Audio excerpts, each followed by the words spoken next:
iPhone යුගයේ අවසන් වෙන්න ඉතා ආසන්නයි. මොකද්ද මේ බම්බුව? එහෙනම් අද වීඩියෝෙන් කතා කරමු. මොකද්ද මේ කියලා? ඉතින් අද අපි ටොපික් එකට එන්න කලින් අපි කතා කරමු පළවෙනි iPhone එක ලෝකෙට ආවේ කොහොමද කියලා. ඉතින් මේ පළවෙනි iPhone එක එන්න කලින් මේ වගේ ස්මාර්ට් ඩිවයිස් එකක් තිබිලා නැති තරම් ඉතින් මේ ඩිවයිස් එක එනකොට පළවෙනි එකේ රිලීස් කරනකොට පොඩ ඉවෙන්ට් එක බලා ගන්න පුළුවන් නම් මේක ඇවිල්ලා තියෙන ඩිවයිසස් තුනක් විදියට. මොනවද මේ ඩිවයිස්? normal call කරන්න පුළුවන් ස්මාර්ට්ෆෝන් එකක්, ඒ වගේම ඉන්ටර්නෙට් එකට කනෙක්ට් වෙන්න පුළුවන් විදිහේ ඩිවයිස් එකක්, ඒ වගේම තමයි iPod එකක්.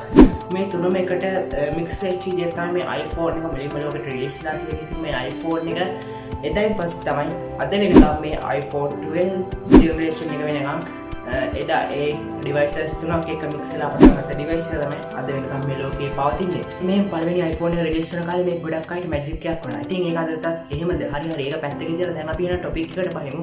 මොකද මේ iPhone අවසන් වෙනවා කියලා කියන්නේ. එහෙනම් බලමු මොකද මේ iPhone අවසන් වෙනවා එහෙම නැත්නම් iPhone එක ඉවර වෙනවා කියලා කියන්නේ. ඇත්තටම අපි දැන් iPhone එකෙන් මොනවද කරන්නේ? iPhone ආපු කාලේ ටෙක්නොලොජි එකයි දැන් Apple එක ටෙක්නොලොජි එකයි අතර පොඩි කම්පිටිෂන් එකක් තියලා මේ දෙක කම්පෙයාර් කරලා බලමු මොන වගේ ටෙක්නොලොජි දෙකක්ද මේ වෙනකොට Apple ලගාව තියෙන්නේ. ඉස්සර ටෙක්නොලොජි එකත් එක්ක කම්පෙයාර් කරොත් iPhone එක ඇත්තටම අපිට මේ වෙනකොට අත්‍යවශ්‍ය උපකරණයක් වෙලා කියලා. මේ වෙනකොට අපිට iPhone එකෙන් ගොඩක් වැඩ කරගන්න අපිට iPhone එක අල්ලන්න ඕනේ. අපිට අපි ගාව වෙනත් devices තියෙනවා. මොනවද මේ devices? ඔයාලට සින්දුවක් අහන්න ඕනේ Apple AirPods තියෙනවා. ඒ වගේම call එකක් answer කරන්න ඕනේ Apple Watch එක text එක read කරන්න, text එක write කරන්න. ඒකටත් ඔයාලට Apple Watch එක use කරන්න පුළුවන්. ඉතින් ඔයාලට තේරෙන්නේ මෙහෙම කියනකොට call එකක් එනකොට ඔයාලට Apple Watch එක තියෙනවා නම් ඔයාලට Apple AirPod එක කනේ තියෙනවා නම් ඔයාලට පුළුවන් කැමති නම් call එක cut කරන්න, එහෙම නැත්නම් කැමති නම් call එක answer කරන්න ඔයාගේ අතේ තියෙන watch එක use කරලා. ඉතින් මේ විදිහට මේ වගේ ටෙක්නොලොජි එක improve වෙලා ගිහින් යනකොට ඇත්තටම iPhone එකක් අපිට අවශ්‍යම වෙන්නේ තරම්. මොකද සාක්කු iPhone එක තියෙනවා, Bluetooth එක connect කරලා smart watch එක සහ AirPods දෙක කනේ තියෙනවා.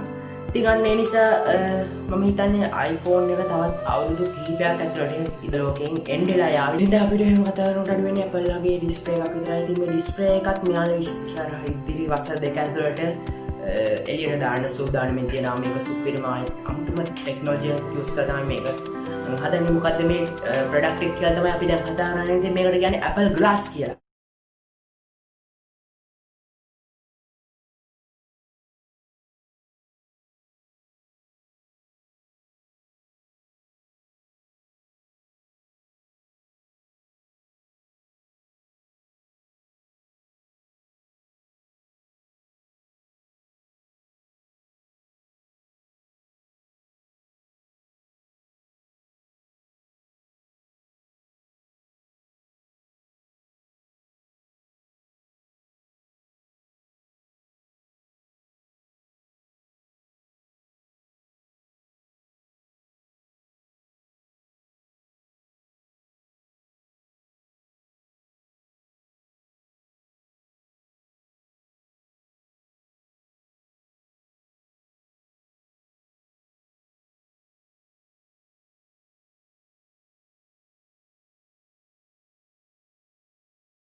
Apple Glass එක අපි S දෙකට දාගෙන මොකක් හරි ඔබ්ජෙක්ට් එකක් දිහා අපි බැලුවොත් ඒ කියන්නේ උදාහරණ විදිහට මතු පිටක් දිහා.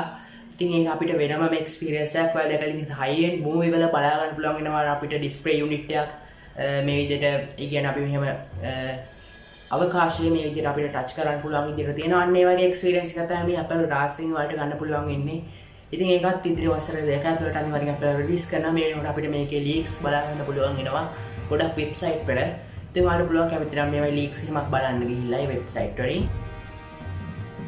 ඉතින් මේ Apple Glass එකේ යූස් කරන ටෙක්නොලොජි ගොඩක්ම ඔප්මෙන්ටඩ් රියැලිටි. එහෙම නැත්නම් AR ටෙක්නොලොජි වල ගොඩක්ම සමානයි මේ ටෙක්නොලොජි එක. මොකද අපිට AR ටෙක්නොලොජි එකත් බලා ගන්න පුළුවන් ඉන්නේ අපි ඇත්තටම දෙයක් පේන්නේ නැහැ. නමුත් අපිට ඩිවයිස් එකක් හරහා කැමරා එක හරහා බලා ගන්න පුළුවන් මේ ඇත්ත රියල් ලයිෆ් එකේ දේවල් ආටිෆිෂල් විදියට AR ටෙක්නොලොජි එක යූස් කරලා අපිට පුළුවන් ඕනම තැනක මවා ගන්න. අන්න ඒ වගේ දෙයක් තමයි මේ Apple ලගේ Glass ටෙක්නොලොජි එකෙන් බලා ගන්න පුළුවන් ඉන්නේ. මීට කලින් මෙයාලා Google එකේ රිලීස් කරා ඔයාලා දැකලා නැත්නම් Google මේ පැත්තෙන් කාඩ් එක දානවා ඔයාලට පුළුවන් කැමති තැනක ගිහිල්ලා බලන්න. ඉතින් දැන් ඔයාලට තේරෙන්නේ මේ විස්තරය හොට පස්සේ iPhone එක කියන්නේ මොකද අභාවයට යනවා කියන්නේ කියලා. මොකද මෙතනදී අපිට ගොඩක් ටෙක්නොලොජිස් බලා ගන්න පුළුවන් වෙනවා. කනට AirPods, අතට watch එක, S2කට Apple Glass කියන මෙන්න මේ තුනම එකට එකතු වුණාම මේක අපිට වෙනම එක්ස්පීරියන්ස් එකක්. ඒ කියන්නේ 3D විදිහටම අපිට ඕන දෙයක් අත්විඳින්න පුළුවන් විදිහේ අමුතුම ටෙක්නොලොජියක් මේක. ඉතින් අපි ඉදිරි වසර දෙක ඇතුළත මේක රිලීස් වෙනකම් බලාගෙන ඉමු. සමහර විට ඊට වඩා කල් යන්නත් පුළුවන්. මේක තාම කන්සෙප්ට් එකක් විදිහට Apple ලා කියන්නේ මේක යාළුවෝ ඩෙවලොප් කරගෙන යන දෙයක් නිසා සමහර විට ඊට වඩා කාලයක් යනවා. කොහොම හරි ඉදිරි වසර පහ ඇතුළත අනිවාර්යයෙන් මේක රිලීස් වෙනවා. එතකොට iPhone එක අපේ සාක්කුවට විතරක් සීමා වෙන ඩිවයිස් එකක් නේ ගොඩක් දුරට. මොකද Apple මේ වෙනකොට මේ iPhone එකේ ඔයාලා මතක ඇති අපිට කලින් අවුරුදු කිහිපයක් ගියොත් මෙයාලා මේකේ 3.5 mm headphone jack එකක් මත අපි හැමෝම මතක කරගෙන headphone jack එක කිසිම කාරණයක් නැතුව iPhone එකකින් එයාලා අයින් කරා. ඒක මතක ඇති මේ අවුරුදු රිලීස් කරපු iPhone එකේදී මෙයාලා wall adapter එක නැත්නම් charging adapter එක ලබා දුන්නේ නැහැ. මේකේ charging cable එක විතරයි හම්බුනේ. ඉතින් මේකට මෙයාලා කියනවා වෙනම හේතුවක් මෙයාලා කියනවා ලෝකේ කාබන් ප්‍රතිශතය ඉහළ ආපු නින්ද තමයි මේ charging adapter එක නැත්නම් wall adapter එක මෙයාලා develop එක අපිට free හම්බෙන්නේ නැති. ඉතින් ඕන කෙනෙක් ඉන්නවා නම් මේක සල්ලි දීලා ගන්න පුළුවන්. මොකද මෙයාලගේ iPhone ගන්නේ එකම කස්ටමර්ස්ලා සංඛ්‍යාවක් කියලා තමයි මෙයාලා කියන්නේ. නමුත් මට හිතෙන වෙනම දෙයක් මෙයාලා හදන්නේ මේ charging adapter එක නොදී ඉඳලා මෙයාලා හදන්නේ මිනිස්සුන්ගෙන් charging port එකත් අයින් කරන්න. ඊට පස්සේ මෙයාලා සම්පූර්ණයෙන්ම wireless charging වලට කොහොමද නැත්නම් වෙනත් මෙයාලගේ charging technology එකක් මේ වෙනකොට එයාලගේ සමහර research කරමින් පවතින ඇති. ඉතින් මේ වගේ ටෙක්නොලොජි එකකට මෙයාලා සම්පූර්ණයෙන්ම move ඊට පස්සේ අපිට iPhone එකේ කිසිම port එකක් නැතුව තමයි බලා ගන්න පුළුවන් වෙන්නේ.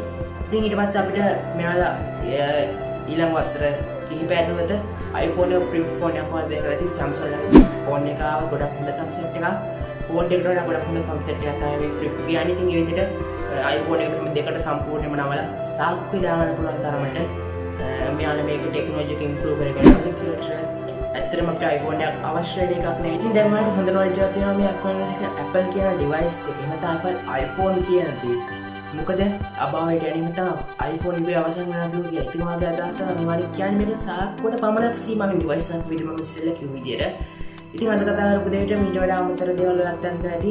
ඒ හැම දෙයක්ම අපි කතා කරමු පල්ලෙහා තියෙන comment section එකේ. ඒවා තමයි අපේ channel එක අද නම් දැක්කේ මේ වීඩියෝ එකෙන් නම් දැක්කේ channel එකට කරලා පස්සේ subscription කියලා බටන් එකක් අනිවාර්යයෙන් subscribe කියන බටන් එක ක්ලික් කරන්න. ඊට පස්සේ notification bell එකත් all කරන්න. ඒ වගේම තමයි Apple fan කෙනෙක් Apple වලට ආදරය කරන කෙනෙක් අනිවාර්යයෙන්ම visit කරන්න YouTube channel එක. AppleOne කියන්නේ ඉතින් මේ channel එකේදී Apple සම්බන්ධයෙන් ගොඩක් දේවල් බලා ගන්න පුළුවන් වෙනවා. ඉතින් මේ channel එකට ගියොත් Apple ගැන සම්පූර්ණ knowledge එකක් ගන්න පුළුවන්. අද වීඩියෝ එකත් ගොඩක් detail එකක් යන්නේ ඒ channel එකෙන්. ඉතින් හැමෝටම ජය වේවා. ඉතින් අපේ website එක තියෙනවා. ඒකත් ඔයාලට කැමති visit කරන්න පුළුවන්. පල්ල description එකේ link එක තියෙනවා www.MrAchiYa.xyz.